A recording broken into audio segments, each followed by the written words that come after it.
We find ourselves one step closer to crowning a champion, but it's been ever more entertaining on the route to do so, because here are the stats to back this up. And I wrote these down. I've kind of been freestyling these pit walks this season, but in the pro class alone, here's how evenly matched things are right now. We have 9 different qualifier winners, 7 different riders to finish on the podium, 3 different winners in only 4 rounds, and we have 3 riders to set fast time in the final, and in each round, we have seen a different rider take the whole shot. So, evenly matched. Let's take flight on this U.S. Air Force pit walk. Hunter Patnode had the line, and speaking with him preseason, that winning an AMSOIL Pro Final, it's the feeling that knowing you are the best rider in the world. Well, best team in the world. In round 3, Shearing Speed Sports Skidoo, Hunter Patnode with career win number 2. Teammate Logan Christian tied for his career best, that second place finish. What a night for this team. Incredible effort from them, and really was strong all weekend because Hunter Patnode backed it up with his 3rd career win that next night. So Hunter Patnode bringing his broom to Shakopee. To my left over here, Eli Levallee continues to be point leader coming into this weekend, and it's been entertaining this season because we know that he had that injury preseason, but he's answered the call. He's still top guy. You know, red plates, still been winning races and been up there fighting for it. He's looking to rebound a bit after Shakopee, however. So Eli Levallee still has more in the tank, still has what it takes. But the racing has been highly entertaining this year because a lot of other racers have stepped up, answered the call as well. John Malmstrom. So he is not only new to the AMSOIL Pro class, but he joins us from over in Europe. So it was a bit of a chaotic weekend for him, and I can explain some more insight behind that. Talking with a few of the other riders who have raced with him and know him personally from racing over in Europe, this was a very big change for him to come over and race here. So you're not only having to learn and adjust to racing with a new team, racing here at AMSOIL Championship Snocross, but throughout his recent career, he's been a Skidoo guy, and he's been very successful on it. Now he is a Pro Lite Championship winner over on the European circuit, but he's not only making those changes, but having to switch brands. So that is a lot to learn in a very short amount of time. So what I'm optimistic about for John Malmstrom is that he has 7 races this season to get acquainted with this team, get comfortable, and provide some results. And based on his career, I really think that he can. So Cody Cam, his teammate 53, Cody Cam has the best average final finish. He may not be leading the points, but he's up there in the top 5 and again has that best average. Moving right along on the left-hand side here, Team Levallee Polaris. Riley Bester in the Pro Lights division has been the only rider who has been consistently challenging LaBelle, and even in the races where LaBelle has seemingly checked out, the statistics show that the speed's comparable. LaBelle has set fast time in 3 of the 4 finals. Riley Bester, however, set fast time in round 4, and that was after he crashed twice. So I was talking with Jeremy Bester, his father, earlier this week, and he was telling me that a series of events happened that caused that first crash, and what led him to crash that second time just a short while later is he got up so quickly and there was snow in his glove, which the way that he had to correct just before the AMSOIL finish line had snow in his glove. There was really nothing he could do. So, you have to quickly reset. He did, got back up and set fast time of the race. So Riley Bester, looking for more from him. And Adam Peterson, talking with team co-owner Eli Levallee earlier this week also, he was saying that despite Adam being really strong on the starts, he had an electrical issue with the sled. So that caused the sled to just kind of drop, if you will. So the speeds didn't show consistency throughout the weekend, but Adam Peterson actually on a brand new sled this weekend. Warnet Racing Skidoo. Okay, Francis Pelletier. I think Frank is back. Frank the Tank came away with a silver medal finish, 2nd place in round 4. But before that, he has really had a crazy and not so great season. Let's be honest. There have been things that have been happening on track, but speaking with the team, I said, how is Francis doing? How's he managing that? Because when you are a guy who is used to winning and being a front runner, it gets even harder and harder to not be up there, not be towards the front. And they said, honestly, a big change we've seen from him this year is that the reset is better. The reset is shorter. So they said, when things get tough, he may be like a bull in a china shop, but the next day, complete reset. I'm ready to go. I'm ready to go out there and contend for the top spot, which we all know and he knows that he can have. So a bit of a mindset change that we see in Francis this year. And Jordan LaBelle also. What else is there to be said about Jordan LaBelle? I'm increasingly not convinced that the guy is human. Jordan Levallee has just been so fantastic again this year. And similar to last year, he's coming in to round 5 with, undefeated season. So 4 wins in a row for Levallee. They said, however, he has struggled with his hole shots. He can't seem to get one.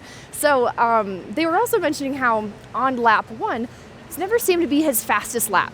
Okay, so he may not have the hole shot, and as we know, it hasn't taken him long to find the lead. But Steve Houle had compared him to Tucker Hibbert. Steve Houle, who had the opportunity to work with Tucker Hibbert, as you know, he said Tucker was the same way. Didn't start out the race all that strong, but didn't take him long to find his pace, obviously.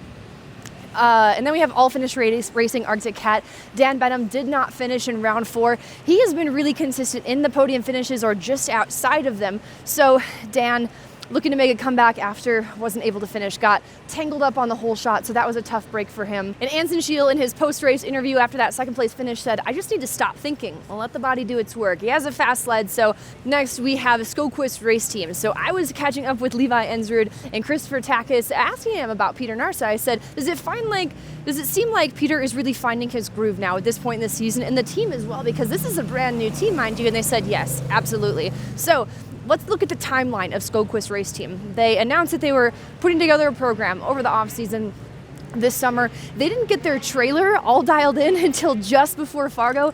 And never can you just pick up a trailer and it's race ready to go, whether you buy a used one or a brand new one. That takes a lot of time to dial in. So they're actually still working on that. But back to their relationship with Peter. Yes, Peter, he has looked really, really good. Had coming off of a P4 finish. So Peter Narsa continuing to find traction once again, or refine that traction here in the AMSOIL Pro class. In the team itself, we're looking at 13 podiums, 3 wins. So of course, all their racers in the amateur national divisions also doing very well. So out of this trailer is actually just Peter Narsa. They have another trailer for the rest of the teammates. So you go in there, it's pretty zen, it's pretty quiet. They're just focused on Peter's sled in there. So seems like a really good dynamic they have going, good energy in that trailer. Family-based team as well. Kolkusu Motorsports, we had heard from Cole on social media after Canterbury, and he said, you know what, I'm kind of sick of this. I feel like I'm leaving every race not happy, and I ask myself, why am I doing this? So he provided a lot of transparency, and I appreciate that, and I respect that so much, and it goes to show how much is on the line here for these men and women, these racers, how much they're pouring into it. So he said, I'm really tired of leaving an event and making a post on social media saying, oh, we'll get after it next time. So he's been a bit frustrated. But Kolkusu has a lot of fans cheering for him, and his teammate as well, Travis Curran. Travis had an ugly, ugly crash in the corner at Canterbury, and it was actually trapped under the sled for a minute. Now, he was able to recover from that very quickly, thankfully, but very scary situation. No major injuries to come from it, by the way. KC Motorsports, it was only one time this season in round 3 that we have not seen Evan Dowd or Evan Christian on the podium. So Evan Dowd was able to rally back the next night and find himself on the podium. And then we have next to KC Motorsports Polaris, Thien Motorsports Skidoo, and this is where you'll see Emmerich Legendre, you'll see Marcus Ogamar, and Undefeated in the sport class, the FXR sport class, that's Creighton Dillon. And I have some notes on his sister, Victoria Dillon, when we make our way over to that side of the pits. Flipson Racing over here, of course, fielding Kenny Mandrick. 1-3 Motorsports Skidoo, of course, pitted next to them. You see Lincoln and the team working hard at a very big lineup of sleds they have this year. And just beyond the 2 1-3 Motorsports Skidoo trailers, more Green Mountain Racing back there, and Woody's Racing as well back there. So Taven Woody, she's looked really good, been on that podium again consistently as she always tends to be, had a major win in round 3. And Oscar Englund, her teammate in the Pro Lite class, while his performances in the finals haven't showed it, he has 2 qualifier wins. He has been up to speed and on par with the rest of the field. I just really can't wait until Oscar can put all the pieces together in that main event. And over on this side, Zandstra Motorsports Arctic Cat, Alexis Zandstra, the premier rider for the team in the Pro Women's class. Season best, 5th place finish, but Deadwood's been good to her. She's been on the podium 2 times now in recent years, most recent being last year. So Alexis Zandstra always tends to be strong here in the Dakotas, specifically Deadwood. So we're making our way around here. Hammer Motorsports, Krajicek Racing, Fratellone Racing. So Eric Downs has been really strong on the starts. If he's not getting the whole shot, he's right up there in the mix. So I was talking with Tony Fratellone and the team, and they were telling me that Logan Fratellone, who is not racing the national circuit this year, and Anna Hauger, they are all practicing at actually Eric Downs' practice track on his family's property. So they're all pushing each other. And Logan Fratellone, while he's not racing the national circuit, he's in these racers' ears. He's in the spotters tower, and he's been a huge proponent to their success this season, the speeds that they've shown. And he actually got word that he's going to be trying to race a few regionals this year. Next to them, Jesse Showtime Kirchmeier. While we don't have snow bikes racing here this weekend, we did see him at Canterbury Park. We do expect to see him for the next 2 snow bike Triple Crown rounds. So that was not the Jesse Kirchmeier that we have come to expect on the snow bike, but back to focusing on the Polaris sled this weekend. Next to them, we have Power Motorsports Skidoo, West Coast Custom Skidoo Racing, Freeland Racing next to them, and London Recreational Racing. I haven't talked a ton about them, and I've been doing my homework. This is a Canadian-based team. They've been racing Snocross since 1994, and they double as a stock car team. So I mentioned Creighton Dillon's sister, Victoria Dillon, currently leading the points in the junior girls 9 to 13 class. So Victoria Dillon, one of the rising stars in the sport. And Green Mountain Racing, we had another trailer back there I had mentioned. Well, here's a couple of their premier trailers. So Gustav Salston, who I did get word is going to be sticking around this season, looked really, really strong in his Amsoil Pro Class debut.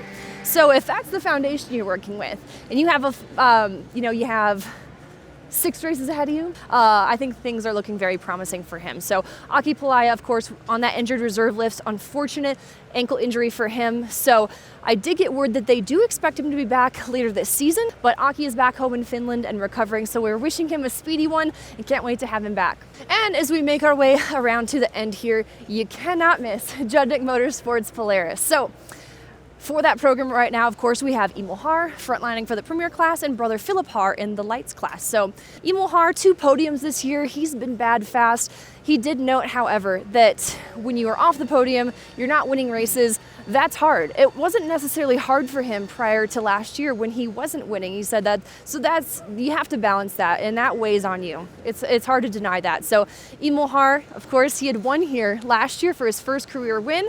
And like Erica Allreed was telling us in her scene-setting interviews for the weekend, as we know, this was also the places of his first Amsoil Pro Class race. So a lot of history here in Deadwood in the short span that we have had him here in his career here in Deadwood. That's Emil Haar. Emil Haar was actually filling me in on John Malmstrom for Hensch's Racing Polaris. So they know each other from racing together overseas, over in Sweden.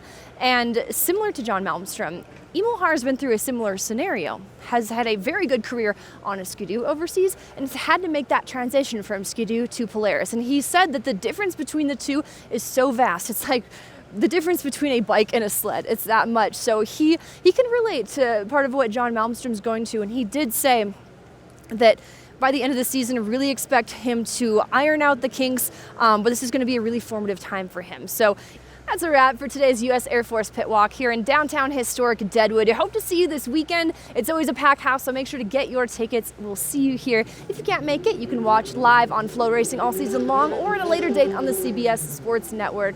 Thanks for tuning in. This is the U.S. Air Force Pit Walk.